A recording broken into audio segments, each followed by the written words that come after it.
जय गुरु जी, शुक्राना गुरु जी, अनंतम शुक्राना गुरु जी, हर पल का शुक्राना गुरु जी, अमृत वेले का शुक्राना गुरु जी। संगत जी, आप सबको भी मेरा सुमन आंटी का प्यार भरा जय गुरु जी। संगत जी, ये शिव पुराण का पाठ मैं कर रही हूँ, अपने लिए भी कर रही हूँ और आप सबके लिए भी कर रही हूँ। आप दर्शन कीजिए और माथा टेकिए। जय। हे शिव शंकर भगवान, आपकी सदाई जय। हे प्रभु, मुझसे कुछ भी गलत काम ना हो, किसी का भी दिल मेरी वजह से ना दुखे। आज का दिन मेरा मंगलमय हो और सभी का मंगलमय हो, ऐसी मैं प्रार्थना करती हूँ। और ईश्वर से अपनी गुरुजी ब्लेसिंग कल्याण कितना फैमिली के लिए भी प्रार्थना करती हूँ कि हे प्रभु, ये परिवार आगे बहुत बड़े बहुत बड़े बहुत बड़े और सब पर अपनी कृपा आप बनाए रखिएगा। जो भी शिव पुराण का पाठ सुन रहे हैं, पूरा सुन रहे हैं, उनकी जो भी मनोकामना जरूर पूरी कीजिएगा, सबके कष्ट दूर कीजिएगा। सर्वदा भला करना है गुरु महाराज, आपकी सताई जय। जय गुरु जी महाराज। तो शुरू करते हैं हम और आज्ञा ले लेते हैं। ओम जय श्री गणेश नमः, ओम जय श्री गणेश नमः, ओम जय श्री गणेश नमः, ओम जय श्री गौरी शंकर की जय, ओम जय श्री गौरी शंकर की जय, ओम जय श्री गौरी शंकर की जय। हर हर महादेव, हर हर महादेव, हर हर महादेव। जय गुरु जी, शुक्राना गुरु जी, जय गुरु जी, शुक्राना गुरु जी, जय गुरु जी, शुक्राना गुरु जी। ओम नमः शिवाय, शिव जी सदा साय, ओम नमः शिवाय, गुरु जी सदा साय, ओम नमः शिवाय, शिव जी सदा साय, ओम नमः शिवाय, गुरु जी सदा साय, ओम नमः शिवाय, शिव जी सदा साय, ओम नमः शिवाय, गुरु जी सदा साय। जय गुरु जी। तो हम शुरू करते हैं शिव पुराण का पाठ। और ये शिव पुराण का पाठ चल रहा है, प्रथम खंड चल रहा है ये, और आज है प्रथम खंड का ये 20 अध्याय, अध्याय 20। भगवान शिव का कैलाश पर्वत पर गमन तथा सृष्टि खंड का उपसंहार। उपसंहार आ गया है प्रथम खंड का, ठीक है। तो फिर आएगा रुद्र संहिता का दूसरा खंड, पार्ट 2। ब्रह्मा जी कहते हैं, नारद मुने, कुबेर के तपोबल से भगवान शिव का जिस प्रकार पर्वत श्रेष्ठ कैलाश पर शुभागमन हुआ, वह प्रसंग सुनो। कुबेर को वर देने वाले विश्वेश्वर शिव जब उन्हें निधिपति होने का वर देकर अपने उत्तम स्थान को चले गए, तब उन्होंने मन ही मन इस प्रकार विचार किया। ब्रह्मा जी के ललाट से जिनका प्रादुर्भाव हुआ है तथा जो प्रलय का कार्य संभालते हैं, वे रुद्र मेरे पूर्ण स्वरूप हैं। अतः उन्हीं के रूप से मैं गुहकों के निवास स्थान कैलाश पर्वत को जाऊंगा। उन्हीं के रूप में मैं कुबेर का मित्र बनकर उसी पर्वत पर विलास पूर्वक रहूंगा और बड़ा भारी तप करूंगा। शिव की इस इच्छा का चिंतन करके उन रुद्रदेव ने कैलाश जाने के लिए उत्सुक डमरू बजाया। डमरू की वह ध्वनि जो उत्साह बढ़ाने वाली थी, तीनों लोकों में व्याप्त हो गई। उसका विचित्र एवं गंभीर शब्द आह्वान की गति से युक्त था, अर्थात सुनने वालों को अपने पास आने के लिए प्रेरणा दे रहा था। उस ध्वनि को सुनकर मैं तथा श्री विष्णु आदि सभी देवता, ऋषि, मूर्तिमान, आगम निगम और सिद्ध वहां आ पहुंचे। देवता और असुर आदि सब लोग बड़े उत्साह में भरकर वहां आए। भगवान शिव के समस्त पार्षद तथा सर्व लोक बंदित महाभाग गणपाल जहाँ कहीं भी थे वहां से आ गए। इतना कहकर ब्रह्मा जी ने वहां आए हुए गणपालों का नामोल्लेख पूर्वक विस्तृत परिचय दिया। फिर इस प्रकार कहना आरंभ किया। वे बोले, वहां असंख्य महाबली गणपाल पधारे। वे सब के सब सहस्र भुजाओं से युक्त थे और मस्तक पर जटा का ही मुकुट धारण किए हुए थे। सभी चंद्रचूड़, नीलकंठ और त्रिलोचन थे। हार, कुंडल, केयूर तथा मुकुट आदि से अलंकृत थे। वे मेरे श्री विष्णु के तथा इंद्र के समान तेजस्वी जान पड़ते थे। अणिमा आदि 8 सिद्धियों से परे थे तथा करोड़ों सूर्यों के समान उद्भासित हो रहे थे। उस समय भगवान शिव ने विश्वकर्मा को उस पर्वत पर निवास स्थान बनाने की आज्ञा दी। अनेक भक्तों के साथ अपने और दूसरों के रहने के लिए यथा योग्य आवास तैयार करने का आदेश दिया। मुने, तब विश्वकर्मा ने भगवान शिव की आज्ञा के अनुसार उस पर्वत पर जाकर शीघ्र ही नाना प्रकार के ग्रहों की रचना की। फिर श्री हरि की प्रार्थना से कुबेर पर अनुग्रह करके भगवान शिव सानंद कैलाश पर्वत पर गए। उत्तम मुहूर्त में अपने स्थान में प्रवेश करके भक्तवत्सल परमेश्वर शिव ने सबको प्रेम दान दे सनात किया। इसके बाद आनंद से भरे हुए श्री विष्णु आदि समस्त देवताओं, मुनियों और सिद्धों ने शिव का प्रसन्नतापूर्वक अभिषेक किया। हाथों में नाना प्रकार की भेंटें लेकर सब ने क्रमश उनका पूजन किया और बड़े उत्सव के साथ उनकी आरती उतारी। मुनि, उस समय आकाश से फूलों की वर्षा हुई जो मंगल सूचक थी। सब और जय जयकार और नमस्कार शब्द गूंजने लगे। महान उत्साह फैला हुआ था जो सबके सुख को बढ़ा रहा था। उस समय सिंहासन पर बैठकर श्री विष्णु आदि सभी देवताओं द्वारा की हुई यथोचित सेवा को बारंबार ग्रहण करते हुए भगवान शिव बड़ी शोभा पा रहे थे। देवता आदि सब लोगों ने सार्थक एवं प्रिय वचनों द्वारा लोक कल्याणकारी भगवान शंकर का पृथक पृथक सत्वन किया। सर्वेश्वर प्रभु ने प्रसन्नचित से वह सत्वन सुनकर उन सब के प्रसन्नता पूर्वक मनोवांछित वर एवं अभिष्ट वस्तुएं प्रदान की। मुने, तदंतर श्री विष्णु के साथ मैं तथा अन्य सब देवताओं और मुनि मनोवांछित वस्तु पाकर आनंदित हो भगवान शिव की आज्ञा से अपने अपने धाम को चले गए। कुबेर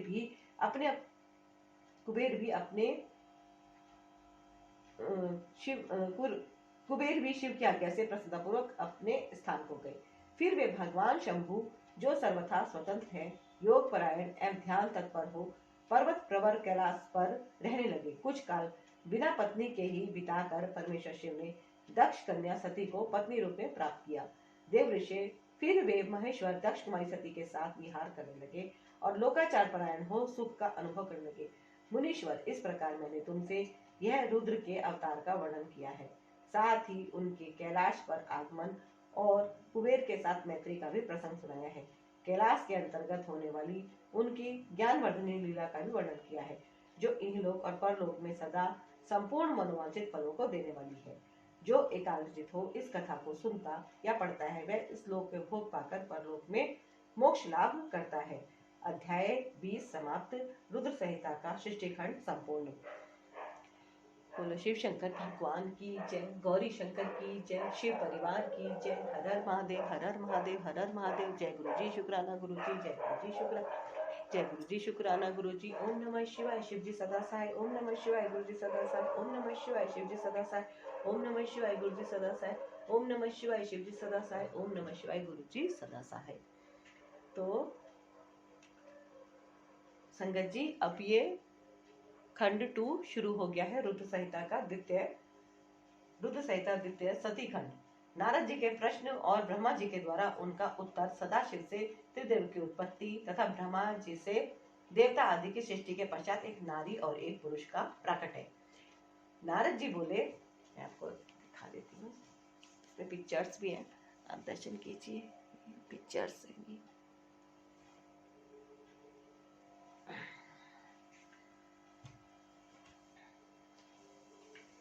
ये मैं पूरा वर्ड टू वर्ड पढ़ रही हूँ, पूरी शिव पुराण का पाठ, ताकि जो लोग नहीं पढ़ पा रहे हैं वो उसको कम से कम एक बार जरूर सुने। एक बार सुनने से ही आपको अपनी लाइफ में बहुत चेंज समझ में आएंगे। और अब देखिए, ये अब कल क्या है, आज 14 है, कल शरद पूर्णिमा है। ये तिथियां बहुत ही महत्वपूर्ण है जो इस समय चल रही हैं। उसके बाद कार्तिक का महीना आ जाएगा। कार्तिक के महीने का तो शिव जी का बहुत ही ज्यादा लाभ प्राप्त होता है। जितना ज्यादा हम शिव पुराण का पाठ करेंगे उतना ज्यादा।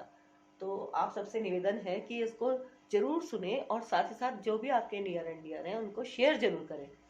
शेयर करने से भी बहुत फल प्राप्त होता है। शेयर करना बहुत जरूरी है, तो शेयर जरूर करें, है ना। और खुद भी जरूर सुने, पूरा सुने इसको, शिव पुराण को। मैं इसीलिए डेज डाल के कर रही हूँ इसमें। कल डे 11 था, आज डे 12 है।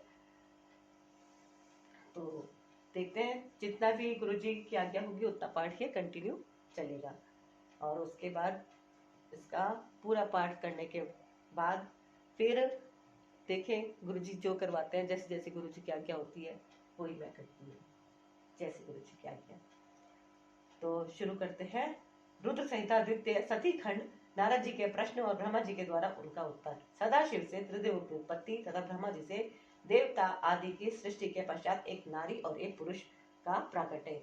नारद जी बोले, महाभाग महाप्रभु विधात, आपके मुखारविंद से मंगल कारिणी शंभु कथा सुनते सुनते मेरा जी नहीं भर रहा है। अतः भगवान शिव का सारा शुभ चरित्र मुझसे कहिए।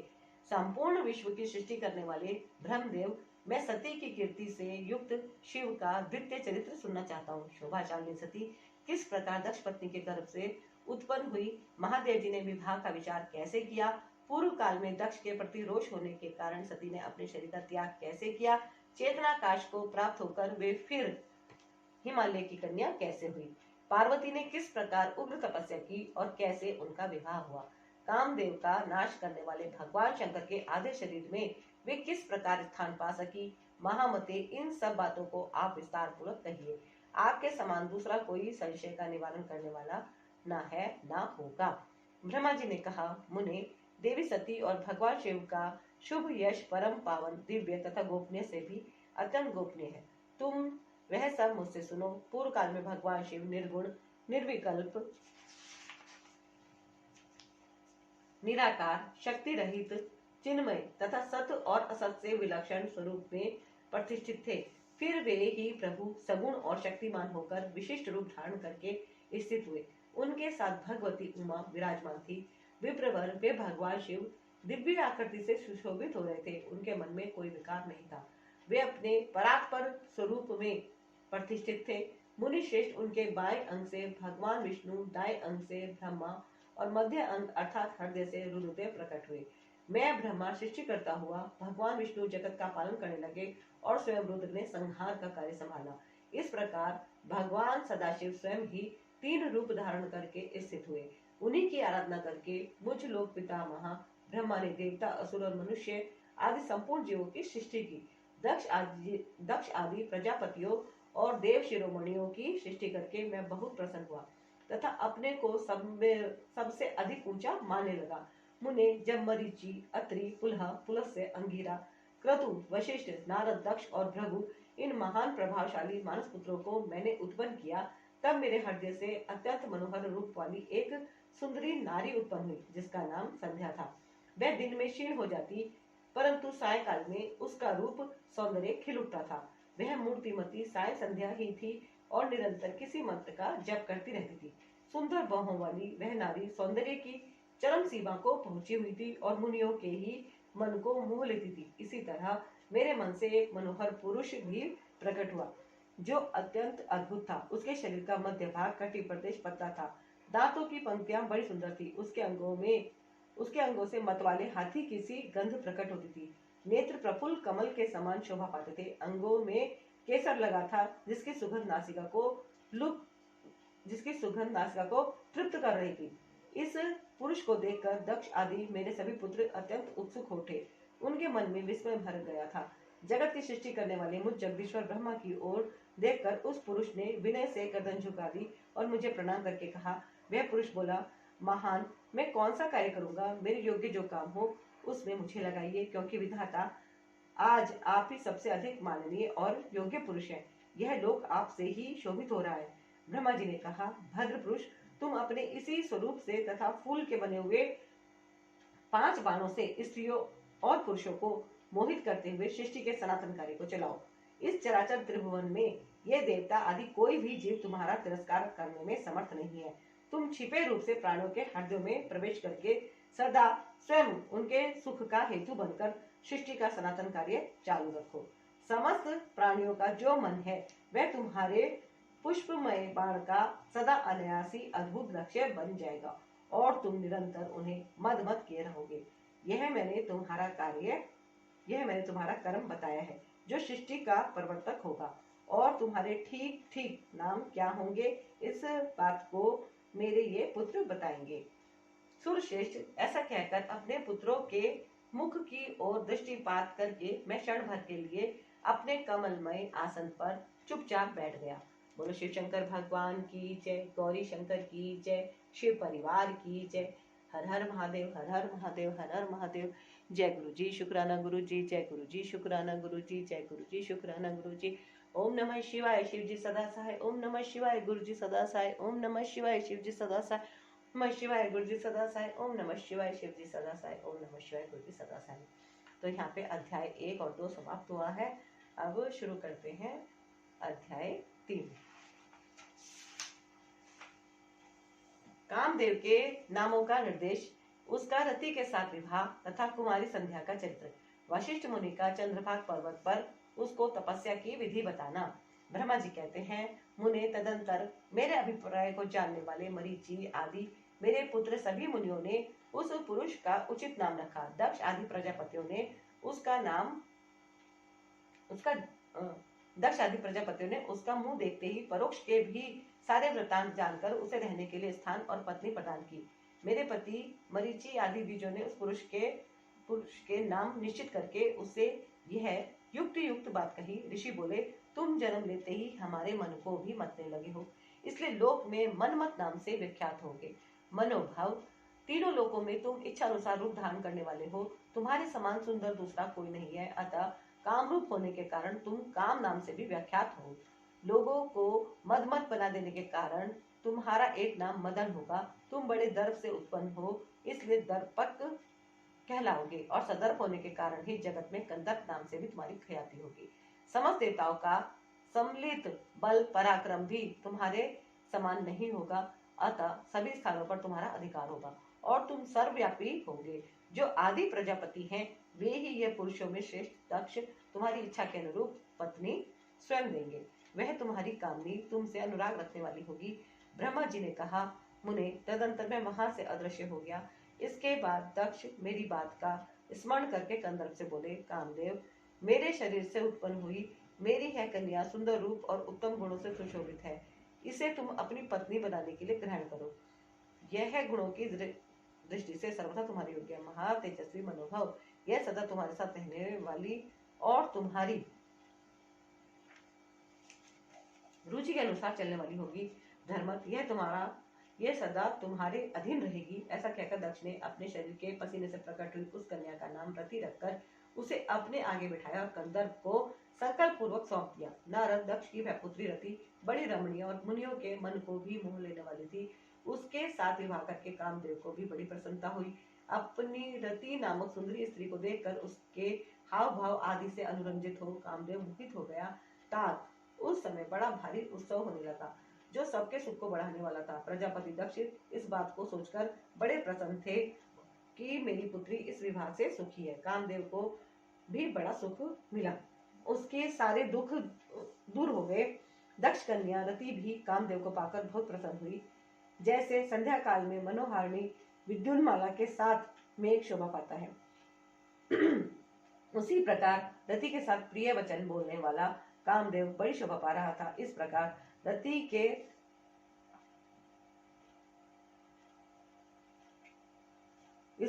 के प्रति भारी मोह से युक्त रतिपति कामदेव ने उसे उसी तरह अपने हृदय के सिंहासन पर बिठाया जैसे योगी पुरुष योग विद्या को हृदय में धारण करता है। इस प्रकार पूर्ण चंद्रमुखी रति भी उस श्रेष्ठ पति को पाकर उसी तरह सुशोभित हुई जैसे श्री हरि को पाकर पूर्ण चंद्रानना लक्ष्मी शोभा पाती है। सूत जी कहते हैं, ब्रह्मा जी का यह कथन सुनकर मुनिश्रेष्ठ नारद मुनि मन बड़े प्रसन्न हुए और भगवान शंकर का स्मरण करके हर्षपूर्वक बोले, महाभाग विष्णु शिष्य महामते विधात, आपने चंद्रमौली शिव की यह अद्भुत लीला कही है। अब मैं यह जानना चाहता हूँ कि विवाह के पश्चात जब कामदेव प्रसन्नतापूर्वक अपने स्थान को चला गया, दक्ष भी अपने घर को पधारे तथा आप और आपके मानस पुत्र भी अपने अपने धाम को चले गए, तब पितरों को उत्पन्न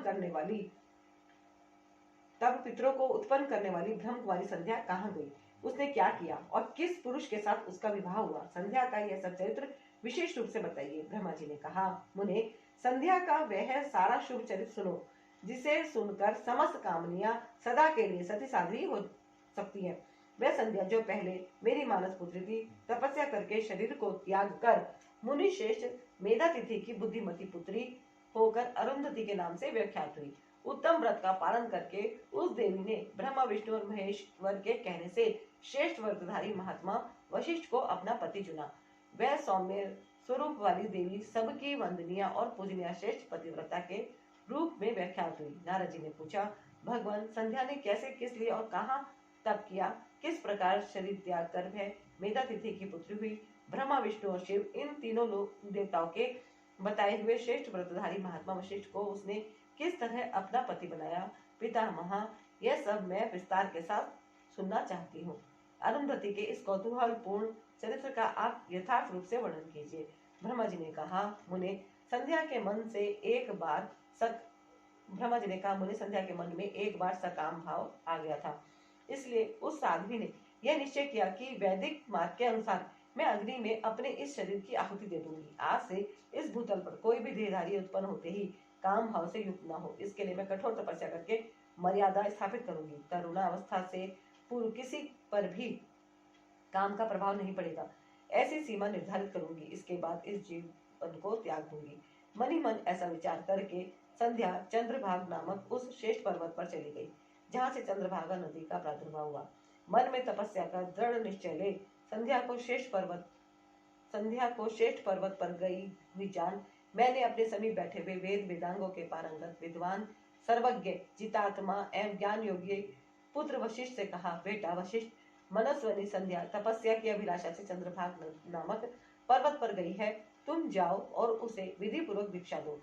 काक वह तपस्या के भाव को नहीं जानती है, इसलिए जिस तरह तुम्हारे यथोचित उपदेश से उसे अभिष्ट लक्ष्य की प्राप्ति हो सके वैसा प्रयत्न करो। नारद, मैंने दयापूर्वक जब वशिष्ठ को इस प्रकार आज्ञा दी, तब वे जो आज्ञा कहकर एक तेजस्वी ब्रह्मचारी के रूप में संध्या के पास गए। चंद्रभाग पर्वत पर एक देव सरोवर है, जो जलाशयोचित गुणों से परिपूर्ण हो मानसरोवर के समान शोभा पाता है।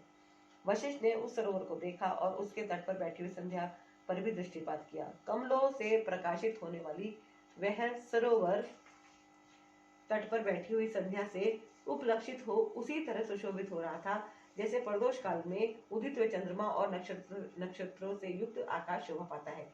सुंदर भाव वाली संध्या को वहां बैठी देख मुनि ने कौतूहल पूर्वक उस ब्रह्मलोहित नाम वाले सरोवर को अच्छी तरह देखा। उसी प्रकारभूत पर्वत के शिखर से दक्षिण समुद्र की ओर जाती हुई चंद्रभागा नदी का भी उन्होंने दर्शन किया। जैसे गंगा हिमालय से निकलकर समुद्र की ओर जाती है, उसी प्रकार चंद्रभाग के पश्चिम शिखर का भेदन करके वह नदी समुद्र की ओर जा रही थी। उस चंद्रभाग पर्वत पर ब्रह्मलोहित सरोवर के किनारे बैठी हुई संध्या को देखकर वशिष्ठ जी ने आदर पूर्वक पूछा। वशिष्ठ जी बोले, भद्रे, तुम इस निर्जन पर्वत पर किस लिए आई हो, किसकी पुत्री हो और तुमने यहाँ क्या करने का विचार किया है, मैं सब सुनना चाहता हूँ। यदि छिपाने योग्य बात ना हो तो बताओ। महात्मा वशिष्ठ की बात सुनकर संध्या ने उन महात्मा की ओर देखा। वे अपने तेज से प्रज्वलित अग्नि के समान प्रकाशित हो रहे थे। उन्हें देखकर ऐसा जान पड़ता था मानो ब्रह्मचार्य देह धारण करके आ गया हो। वह मस्तक पर जटा धारण किए बड़ी शोभा पा रहे थे। संध्या ने उन तपोधन को आदरपूर्वक प्रणाम किया। संध्या बोली, ब्राह्मण, मैं ब्रह्मा जी की पुत्री हूँ, मेरा नाम संध्या है और मैं तपस्या करने के लिए इस निर्जन पर्वत पर आई हूँ। यदि मुझे उपदेश देना आपको उचित जान पड़े तो आप मुझे तपस्या की विधि बताइए। मैं यही करना चाहती हूँ, दूसरी कोई भी गोपनीय बात नहीं है। मैं तपस्या के भाव को, उसके करने के नियम को बिना जाने ही तपोवन में आ गई हूँ, इसलिए चिंता से सूखी जा रही हूँ और मेरा हृदय कांपता है।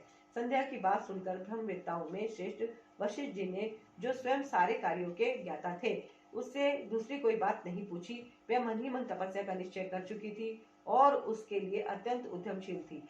उस समय वशिष्ठ ने मन से भक्त वत्सल भगवान शंकर का स्मरण करके इस प्रकार कहा। वशिष्ठ जी बोले, शुभानने, जो सबसे महान और उत्कृष्ट तेज है, जो उत्तम और महान तप है तथा जो सबके पराध्य परमात्मा है, उन भगवान शंभु को तुम हृदय से धारण करो, जो अकेले धर्म अर्थ काम और मोक्ष के आदि कारण है। उन त्रिलोकी के आदि श्रेष्ठा अद्वितीय पुरुषोत्तम शिव का भजन करो। आगे बताए जाने वाली मंत्र से देवेश्वर शंभु की आराधना करो, उससे तुम्हें सब कुछ मिल जाएगा, इसमें संशय नहीं है। ओम नमः शिवाय ओम, इस मंत्र का निरंतर जप करते हुए मौन तपस्या आरंभ करो और जो मैं नियम बताता हूँ उन्हें सुनो। तुम्हें मौन रहकर ही स्नान करना होगा।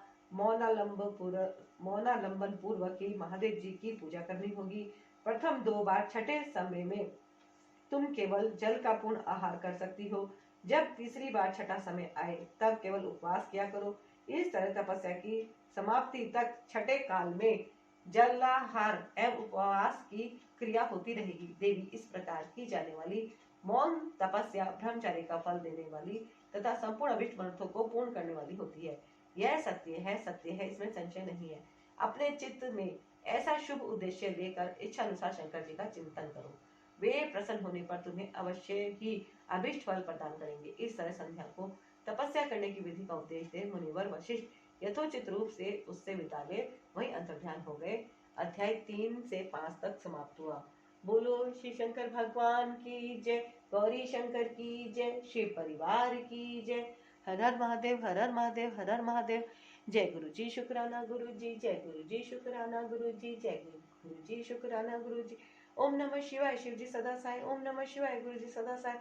ओम नमः शिवाय, शिव जी सदा साय। ओम नमः शिवाय, गुरु जी सदा साय। ओम नमः शिवाय, शिव जी सदा साय। ओम नमः शिवाय, गुरु जी सदा साय। संध्या की तपस्या, उसके द्वारा भगवान शिव की स्तुति तथा उससे संतुष्ट हुए शिव का उसे अभिष्ट वर दे मेधा तिथि के यज्ञ में भेजना। ब्रह्मा जी कहते हैं, मेरे पुत्रों में श्रेष्ठ महाप्राज्ञ नारद तपस्या के नियम का उपदेश दे। जब वशिष्ठ जी अपने घर चले गए, तब तप के उस विधान को समझकर संध्या मन ही मन बहुत प्रसन्न हुई।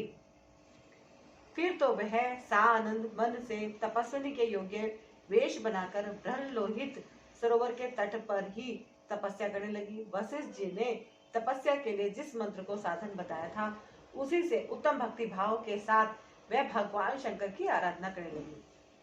उसने भगवान शिव में अपने चित्त को लगा दिया और एकाग्र मन से वह बड़ी भारी तपस्या करने लगी। उस तपस्या में लगे हुए उसके 4 युग व्यतीत हो गए। तब भगवान शिव उसकी तपस्या से संतुष्ट हो बड़े प्रसन्न हुए तथा बाहर भीतर और आकाश से बड़े प्रसन्न हुए तथा बाहर भीतर और आकाश में अपने स्वरूप का दर्शन कराकर जिस रूप का वह चिंतन करती थी, उसी रूप से उसकी आंखों के सामने प्रकट हो गए। उसने मन से जिनका चिंतन किया था, उन्हीं प्रभु शंकर को अपने सामने खड़ा देख वह अत्यंत आनंद में निमग्न हो गई। भगवान का मुखारविंद बड़ा प्रसन्न दिखाई देता था। उनके स्वरूप से शांति बरस रही थी। वह सहसा भयभीत हो सोचने लगी कि मैं भगवान हर से क्या कहूं, किस तरह इनकी स्तुति करूं। इस चिंता में पड़कर उसने अपने दोनों नेत्र बंद कर लिए। नेत्र बंद कर लेने पर भगवान शिव ने उसके हृदय में प्रवेश करके उसे दिव्य ज्ञान दिया, दिव्य वाणी और दिव्य दृष्टि प्रदान की। जब उसे दिव्य ज्ञान, दिव्य दृष्टि और दिव्य वाणी प्राप्त हो गई, तब वह कठिनाई से ज्ञात होने वाले जगदीश्वर शिव को प्रत्यक्ष देखकर उनकी स्तुति करने लगी। संध्या बोली, जो निराकार और परम ज्ञान गम्य है, जो ना तो स्थूल है, ना सूक्ष्म है और ना उच्च ही है, तथा जिनके स्वरूप का योगी जन अपने हृदय के भीतर चिंतन करते हैं, उन्हीं लोक सृष्टा आप भगवान शिव को नमस्कार है। उन्हें शर्व कहते हैं, जो शांत स्वरूप, निर्मल, निर्विकार और ज्ञान गम्य है, जो अपनी प्रकाश में स्थित हो प्रकाशित होते हैं, उनमें विकार का अत्यंत अभाव है, जो आकाश मार्ग की भांति निर्गुण निराकार बताए गए हैं, तथा जिनका रूप अज्ञानांधकार मार्ग से सर्वथा परे है। उन नित्य प्रसन्न आप भगवान शिव को मैं प्रणाम करती हूँ, जिनका रूप एक अद्वितीय शुद्ध बिना माया के प्रकाशमान सच्चिदानंदमय सहज निर्विकार नित्यानंदमय सत्य ऐश्वर्य से युक्त प्रसन्न तथा लक्ष्मी को देने वाला है। उन आप भगवान शिव को नमस्कार है, जिनके स्वरूप की ज्ञान रूप से ही उद्भावना की जा सकती है, जो इस जगत से सर्वथा भिन्न है एवं सत्व प्रधान ध्यान के योग्य आत्मस्वरूप सारभूत सब को पार लगाने वाला तथा पवित्र वस्तुओं में भी परम पवित्र है। उन आप महेश्वर को मेरा नमस्कार है। आपका जो स्वरूप शुद्ध मनोहर रत्नमय आभूषणों से विभूषित तथा स्वच्छ कपूर के समान गौर वर्ण है, जिसने अपने हाथों में वर अभय शूल और मुंड धारण कर रखा है, उस दिव्य चिन्मय सगुण साकार विग्रह से सुशोभित आप योग युक्त भगवान शिव को नमस्कार है। आकाश, पृथ्वी, दिशाएं, जल, तेज तथा काल ये जिनके रूप हैं, उन आप परमेश्वर को नमस्कार है। प्रधान प्रकृति और पुरुष जिनके शरीर रूप से प्रकट हुए हैं, अर्थात वे दोनों जिनके शरीर हैं, इसीलिए जिनका यथार्थ रूप अव्यक्त बुद्धि आदि से परे है, उन भगवान शंकर को बारंबार नमस्कार है। जो ब्रह्मा होकर जगत की सृष्टि करते हैं, जो विष्णु होकर संसार का पालन करते हैं तथा जो रुद्र होकर अंत में इस सृष्टि का संहार करेंगे, उन्हीं आप भगवान सदाशिव को बारंबार नमस्कार है। जो कारण के भी कारण है, दिव्य अमृत रूप ज्ञान तथा अणिमा आदि ऐश्वर्य प्रदान करने वाले हैं, समस्त लोकांतरों का वैभव देने वाले हैं, स्वयं प्रकाश रूप है तथा प्रकृति से भी परे हैं, उन परमेश्वर शिव को नमस्कार है, नमस्कार है। यह जगत जिनसे भिन्न नहीं कहा जाता, जिनके चरणों से पृथ्वी तथा अन्य अंगों से संपूर्ण दिशाएं, सूर्य, चंद्रमा, कामदेव एवं अन्य देवता प्रकट हुए हैं, और जिनकी नाभि से अंतरिक्ष का आविर्भाव हुआ है, उन्हीं आप भगवान शंभु को मेरा नमस्कार है। प्रभु, आप ही सबसे उत्कृष्ट परमात्मा हैं। आप ही नाना प्रकार की विद्याएं हैं। आप ही हर संहार करता है। आप ही सद्भ्रम तथा परभ्रम हैं। आप सदा विचार में तत्पर रहते हैं, जिनका न आदि है, न मध्य है और न अंत ही है, जिनसे सारा जगत उत्पन्न हुआ है, तथा जो मन और वाणी के विषय नहीं है, उन महादेव जी की स्तुति मैं कैसे कर सकूंगी। ब्रह्मा आदि देवता तथा तपस्या के धनी मुनि भी जिनके रूपों का वर्णन नहीं कर सकते, उन्हीं परमेश्वर का वर्णन अथवा सत्वन में कैसे कर सकती हूँ। प्रभु, आप निर्गुण हैं। मैं मूल स्त्री आपके गुणों को कैसे जान सकती हूँ। आपका रूप तो ऐसा है जिसे इंद्र सहित संपूर्ण देवता और असुर भी नहीं जानते हैं। महेश्वर, आपको नमस्कार है। तपोमय, आपको नमस्कार है। देवेश्वर शंभु, मुझ पर प्रसन्न होइए, आपको बारंबार मेरा नमस्कार है। ब्रह्मा जी कहते हैं, नारद, संध्या का यह स्तुति पूर्ण वचन सुनकर उसके द्वारा भली भांति प्रशंसित हुए भक्त वत्सल परमेश्वर शंकर बहुत प्रसन्न हुए। उसका शरीर बलकल और मृग चर्म से ढका हुआ था। मस्तक पर पवित्र जटाजूट शोभा पा रहा था। उस समय पाले के मारे हुए कमल के समान उसके कुमलाए हुए मुंह को देखकर भगवान हृदय से द्रवीभूत हो उससे इस प्रकार बोले। महेश्वर ने कहा, भद्रे, मैं तुम्हारी इस उत्तम तपस्या से बहुत प्रसन्न हूँ। शुद्ध बुद्धि वाली देवी, तुम्हारे इस सत्वन से भी मुझे बड़ा संतोष प्राप्त हुआ है। अतः इस समय अपनी इच्छा के अनुसार कोई वर मांगो। जिस वर से तुम्हें प्रयोजन हो तथा जो तुम्हारे मन में हो, उसे मैं यहाँ अवश्य पूर्ण करूंगा। तुम्हारा कल्याण हो। मैं तुम्हारे व्रत नियम से बहुत प्रसन्न हूँ। प्रसन्नचित्त महेश्वर का यह वचन सुनकर अत्यंत हर्ष से भरी हुई संध्या उन्हें बारंबार प्रणाम करके बोली, महेश्वर, यदि आप मुझे प्रसन्नता पूर्वक कर देना चाहते हैं, यदि मैं वर पाने के योग्य हूँ, यदि पाप से शुद्ध हो गई हूँ, तथा देव, यदि इस समय आप मेरी तपस्या से प्रसन्न हैं, तो मेरा मांगा हुआ यह पहला वर सफल करें। देवेश्वर, इस आकाश में पृथ्वी आदि किसी भी स्थान में जो प्राणी है, वे सब के सब जन्म लेते ही काम भाव से युक्त न हो जाएं। नाथ, मेरी सकाम दृष्टि कहीं ना पड़े। मेरे जो पति हों, वे भी मेरे अत्यंत सुहृद हो। पति के अतिरिक्त जो भी पुरुष मुझे सकाम भाव से देखे, उसके पुरुषत्व का नाश हो जाए, वह तत्काल नपुंसक हो जाए। निष्पाप संध्या का यह वचन सुनकर प्रसन्न हुए भक्तवत्सल भगवान शंकर ने कहा, देवी संध्या, सुनो। भद्रे, तुमने जो जो वर मांगा है, वह सब तुम्हारी तपस्या से संतुष्ट होकर मैंने दे दिया। प्राणियों के जीवन में मुख्यतः 4 अवस्थाएं होती है। पहली शैशवावस्था, दूसरी कौमारावस्था, तीसरी यौवनावस्था और चौथी वृद्धावस्था। तीसरी अवस्था प्राप्त होने पर देहधारी जीव काम भाव से युक्त होंगे। कहीं कहीं दूसरी अवस्था के अंतिम भाग में ही प्राणी सकाम हो जाएंगे। तुम्हारी तपस्या के प्रभाव से मैंने जगत में सकाम भाव के उदय की यह मर्यादा स्थापित कर दी है, जिससे देहधारी जीव जन्म लेते ही कामासक्त न हो जाएं। तुम भी इस लोक में वैसे दिव्य सती भाव को प्राप्त करो, जैसा तीनों लोकों में दूसरी किसी स्त्री के लिए संभव नहीं होगा। पाणी ग्रहण करने वाले पति के सिवा जो कोई भी पुरुष सकाम होकर तुम्हारी ओर देखेगा, वह तत्काल नपुंसक होकर दुर्बलता को प्राप्त हो जाएगा। तुम्हारे पति महान तपस्वी तथा दिव्य रूप से संपन्न एक महाभाग महर्षि होंगे, जो तुम्हारे साथ 7 कल्पों तक जीवित रहेंगे। तुमने मुझसे जो जो वर मांगे थे, वे सब मैंने पूर्ण कर दिए। अब मैं तुमसे दूसरी बात कहूंगा, जो पूर्व जन्म से संबंध रखती है। तुमने पहले से यह प्रतिज्ञा कर रखी है कि मैं अग्नि में अपने शरीर को त्याग दूंगी। उस प्रतिज्ञा को सफल करने के लिए मैं तुम्हें एक उपाय बताता हूँ, उसे निसंदेह करो। मुनिवर, मेधा तिथि का एक यज्ञ चल रहा है। जो 12 वर्षों तक चालू रहने वाला है। उसमें अग्नि पूर्णतः प्रज्वलित है। तुम बिना विलंब किए उसी अग्नि में अपने शरीर का उत्सर्ग कर दो।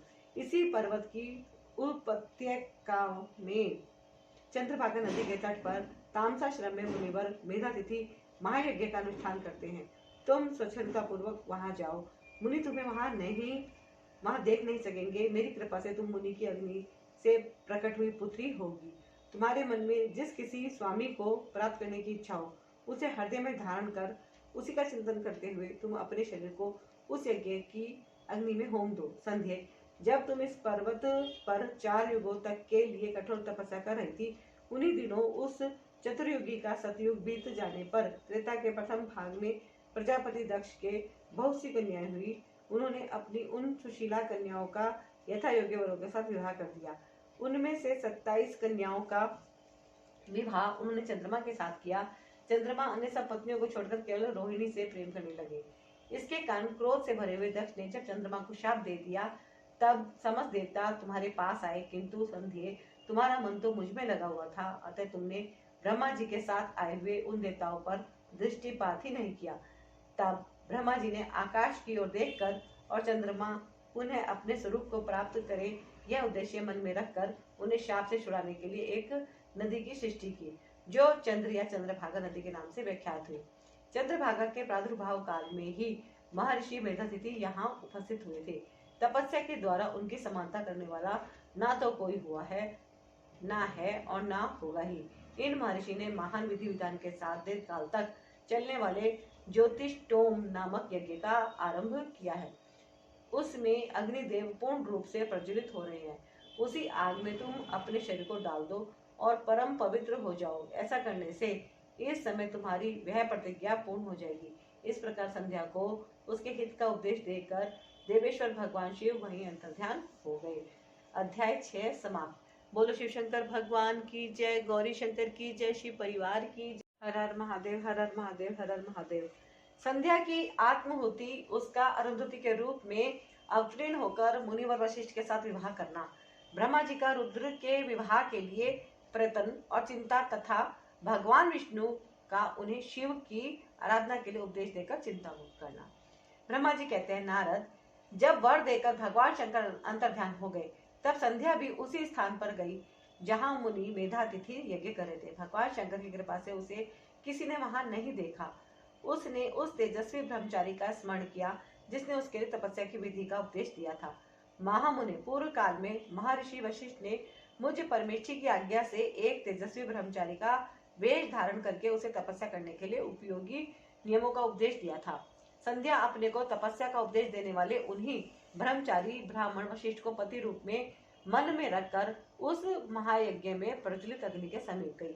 उस समय भगवान शंकर की कृपा से मुनियों ने उसे नहीं देखा। ब्रह्मा जी की वह पुत्री बड़े हर्ष के साथ उस अग्नि में प्रविष्ट हो गई। उसका पुरोडाशमय शरीर तत्काल दग्ध हो गया। उस पुरोडाश की अलक्षित गंध सब ओर फैल गई। अग्नि ने भगवान शंकर की आज्ञा से उसके स्वर्ण जैसे शरीर को जलाकर शुद्ध करके पुनः सूर्यमंडल में पहुंचा दिया।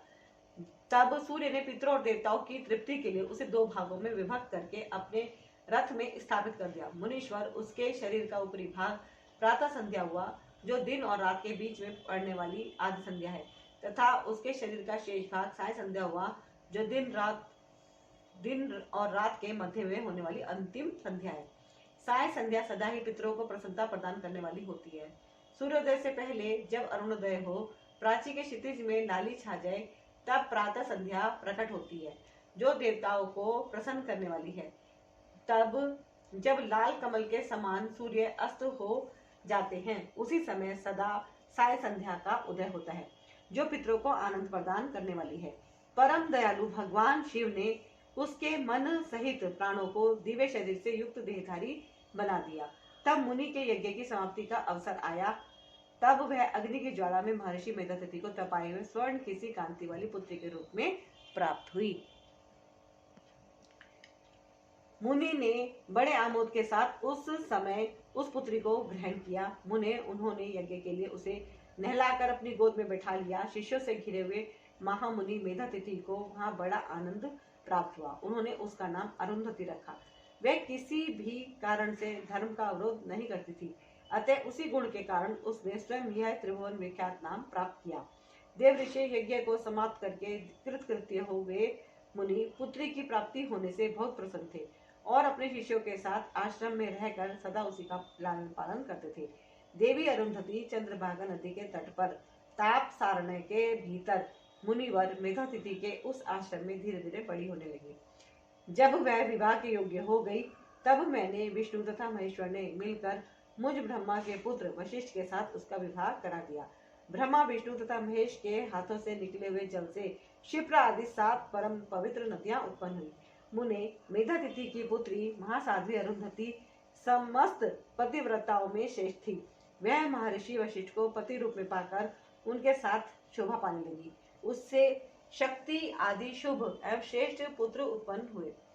मुनि श्रेष्ठ वह प्रियतम पति वशिष्ठ को पाकर विशेष शोभा पाने लगी। मुनि शिरोमणि, इस प्रकार मैंने तुम्हारे समक्ष संध्या के पवित्र चरित्र का वर्णन किया है, जो समस्त कामनाओं के फलों को देने वाला परम पावन और दिव्य है।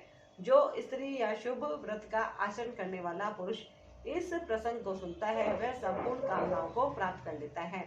इसमें अन्यथा विचार करने की आवश्यकता नहीं है। प्रजापति ब्रह्मा जी की यह बात सुनकर नारद जी का मन प्रसन्न हो गया और वे इस प्रकार बोले। नारद जी ने कहा, ब्राह्मण, आपने अरुंधति की तथा पूर्व जन्म में उसकी स्वरूप भूता संध्या की बड़ी उत्तम दिव्य कथा सुनाई, जो शिव भक्ति की वृद्धि करने वाली है। धर्मज्ञ, अब आप भगवान शिव के उस पवित्र चरित्र का वर्णन कीजिए, जो दूसरों के पापों का विनाश करने वाला है, उत्तम एवं मंगलदायक है। देखा, इसमें भी बताया है कि भगवान का चरित्र सुनने से दूसरों के समस्त पापों का नाश होता है ना। धर्मज्ञ, अब आप भगवान शिव के उस परम पवित्र चरित्र का वर्णन कीजिए, जो दूसरों के पापों का विनाश करने वाला, उत्तम एवं मंगलदायक है। जब कामदेव रति से विवाह करके हर्षपूर्वक चला गया, दक्ष आदि अन्य मुनि भी जब अपने अपने स्थान को पधारे और जब संध्या तपस्या करने के लिए चली गई, उसके बाद वहां क्या हुआ? ब्रह्मा जी ने कहा, विप्रवर नारद, तुम धन्य हो, भगवान शिव के सेवक हो, अतः शिव की लीला से युक्त जो उनका शुभ चरित्र है उसे भक्ति पूर्वक सुनो। तात्पूर्व काल में मैं एक बार जब मोह में पड़ गया और भगवान शंकर ने मेरा उपहास किया, तब मुझे बड़ा क्षोभ हुआ। वस्तुतः शिव की माया ने मुझे मोह लिया था, इसलिए मैं भगवान शिव के प्रति ईर्ष्या करने लगा। किस प्रकार सो बताता हूँ, सुनो। मैं उस स्थान पर गया जहाँ दक्षराज मुनि उपस्थित थे। वहीं रति के साथ कामदेव भी था। नारद, उस समय मैंने बड़ी प्रसन्नता के साथ दक्ष तथा दूसरे पुत्रों को संबोधित करके वार्तालाप आरंभ किया। उस वार्तालाप के समय मैं शिव की माया से पूर्णतया मोहित था। अतः मैंने कहा, पुत्रों, तुम्हें ऐसा प्रयत्न करना चाहिए जिससे महादेव जी किसी कमनीय कांति वाली स्त्री का पाणी ग्रहण करें। इसके बाद मैंने भगवान शिव को मोहित करने का भार रति सहित कामदेव को सौंपा। कामदेव ने मेरी आज्ञा मानकर कहा, प्रभु, सुंदरी स्त्री ही मेरा अस्त्र है, अतः शिव जी को मोहित करने के लिए किसी नारी की सृष्टि कीजिए। यह सुनकर मैं चिंता में पड़ गया और लंबी सांस खींचने लगा। मेरे उस निश्वास से राशि राशि पुष्पों से विभूषित वसंत का प्रादुर्भाव हुआ। वसंत और मल्यानी लिए दोनों मदन के सहायक हुए। इनके साथ जाकर कामदेव ने वामदेव को मोहने की बारंबार चेष्टा की, परंतु उसे सफलता न मिली। जब वह निराश होकर लौट आया, तब उसकी बात सुनकर मुझे बड़ा दुख हुआ।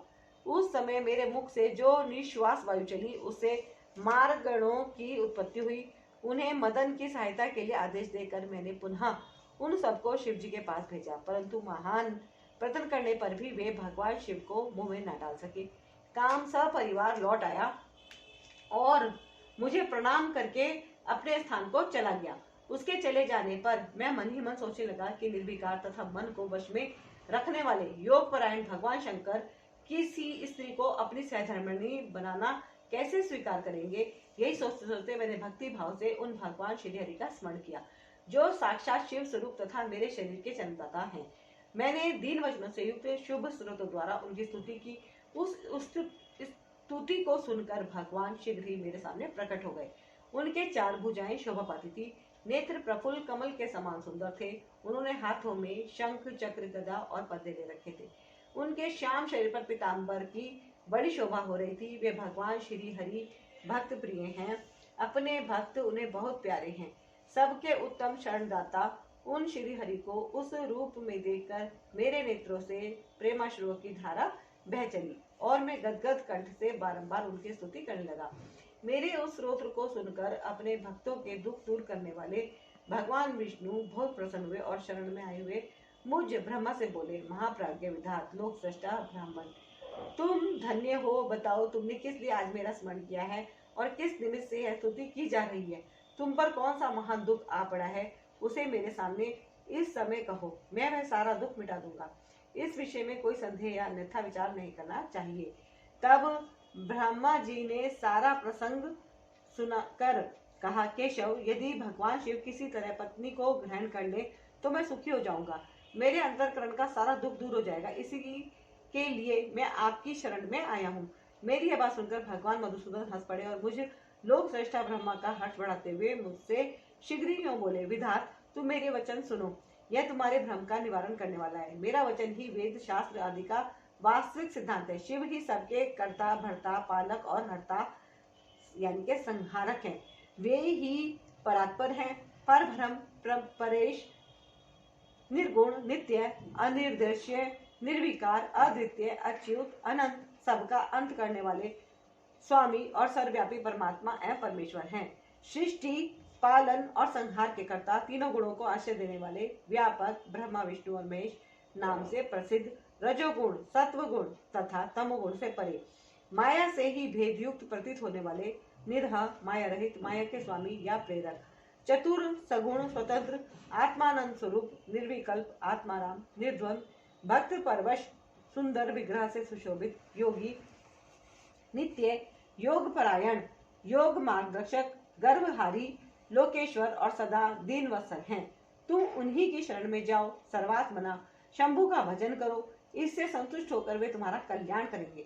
ब्राह्मण, यदि तुम्हारे मन में यह विचार हो कि शंकर पत्नी का पाणी ग्रहण करें तो शिवा को प्रसन्न करने के उद्देश्य से शिव का स्मरण करते हुए उत्तम तपस्या करो। अपने उस मनोरथ को हृदय में रखते हुए देवी शिवा का ध्यान करो। वे देवेश्वरी यदि प्रसन्न हो जाएं तो सारा कार्य सिद्ध कर देंगी। यदि शिवा सगुण रूप से अवतार ग्रहण करके लोक में किसी की पुत्री हो, मानव शरीर ग्रहण करे तो वे निश्चय ही महादेव जी की पत्नी हो सकती है। ब्रह्मा, तुम दक्ष को आज्ञा दो, वे भगवान शिव के लिए पत्नी का उत्पादन करने के निमित्त स्वतः भक्ति भाव से प्रदन पूर्वक तपस्या करें। तात, शिवा और शिव दोनों को भक्त के अधीन जाना चाहिए। वे निर्गुण पर ब्रह्म स्वरूप होते हुए भी स्वेच्छा से सगुण हो जाते हैं। विदे, भगवान शिव की इच्छा से प्रकट हुए हम दोनों ने जब उनसे प्रार्थना की तब पूर्व काल में भगवान शंकर ने जो बात कही थी उसे याद करो। ब्रह्मा, अपनी शक्ति से सुंदर लीला विहार करने वाले निर्गुण शिव ने स्वेच्छा से सगुण होकर मुझको और तुमको प्रकट करने के पश्चात तुम्हें जो सृष्टि कार्य करने का आदेश दिया और उमा सहित उन अविनाशी सृष्टिकर्ता प्रभु ने मुझे उस सृष्टि के पालन का कार्य सौंपा। फिर नाना लीला विशारद उन दयालु स्वामी ने हंसकर आकाश की ओर देखते हुए बड़े प्रेम से कहा, विष्णु, मेरा उत्कृष्ट रूप इन विधाता के अंग से इस लोक में प्रकट होगा, जिसका नाम रुद्र होगा। रुद्र का रूप ऐसा ही होगा जैसा मेरा है, वह मेरा पूर्ण रूप होगा। तुम दोनों को सदा उसकी पूजा करनी चाहिए। वह तुम दोनों के संपूर्ण मनोरथों की सिद्धि करने वाला होगा, वही जगत का प्रलय करने वाला होगा। वह समस्त गुणों का दृष्टा, निर्विशेष एवं उत्तम योग का पालक होगा। यद्यपि तीनों देवता मेरे ही रूप हैं, तथापि विशेषता रुद्र मेरा पूर्ण रूप होगा। पुत्रों, देवी उमा के भी 3 रूप होंगे। एक रूप का नाम लक्ष्मी होगा, जो इन श्री हरि की पत्नी होगी। दूसरा रूप ब्रह्म पत्नी सरस्वती है। तीसरा रूप सती के नाम से प्रसिद्ध होगा। सती उमा का पूर्ण रूप होगी, वे ही भावी रुद्र की पत्नी होगी। ऐसा कहकर भगवान महेश्वर हम पर कृपा करने के पश्चात वहां से अंतर्ध्यान हो गए और हम दोनों सुखपूर्वक अपने अपने कार्य में लग गए। ब्रह्मा, समय पाकर मैं और तुम दोनों सपत्नीक हो गए और साक्षात भगवान शंकर रुद्र नाम से अवतीर्ण हुए। वे इस समय कैलाश पर्वत पर निवास करते हैं। प्रजेश्वर, अब शिवा भी सती नाम से अवतीर्ण होने वाली है, तो अतः तुम्हें उनके उत्पादन के लिए ही यत्न करना चाहिए। ऐसा कहकर मुझ पर बड़ी भारी दया करके भगवान विष्णु अंतर्ध्यान हो गए और मुझे उनकी बातें सुनकर बड़ा आनंद हुआ। अध्याय 7 से 10 तक समाप्त हुआ। बोलो शिव शंकर भगवान की जय, गौरी शंकर की जय, शिव परिवार की जय। हर हर महादेव, हर हर महादेव, हर हर महादेव। जय गुरु जी, शुक्राना गुरु जी, जय गुरु जी, शुक्राना गुरु जी, जय गुरु जी, शुक्राना गुरु जी।